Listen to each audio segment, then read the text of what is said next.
Hey guys, so we got a bunch of display posters here. So I had a comment saying that a large display poster can still work with one magnet.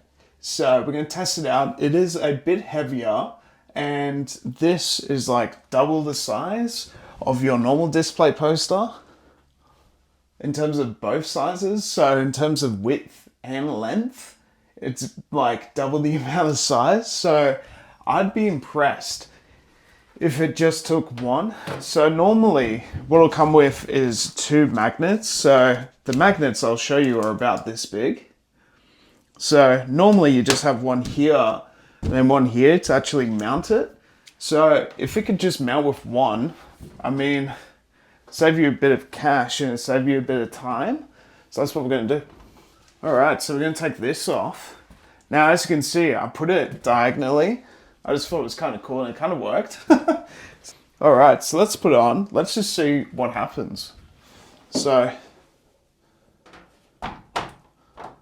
okay. We'll see maybe after a bit of time. Right now it seems to be doing okay. But I think I've had a few display posters even come off the wall after like, this one actually came off the wall as well. That's why these are like this. So, with the extra weight, I don't know, it's more stable if you actually just use two display posters, but I think it can work with one, but I just don't really recommend it because I've had display posters already fall off walls even with one or two of these, so I wouldn't recommend doing it long term with just one. I honestly would actually still just use two because of the safety protocol. Let me show you an example. So for example, this one was a bit more expensive. It was a limited edition and it got a few marks at the bottom here because it fell off. And this one was only using the middle one, just using one, it still fell off the wall. So it's kind of like, would you want to risk it?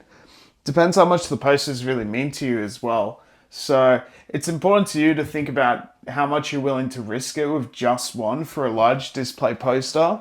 But yeah, it can hold it, as you can see. But at the same time, I've had them come off the walls, but they're probably going to come off the walls anyway. Right now it seems to be doing okay. But it's just interesting. Would you guys risk it? I think it's not worth the risk, even though you can do it. It does still recommend two. So let me know what you guys recommend and think. And yeah, we'll talk on the next video.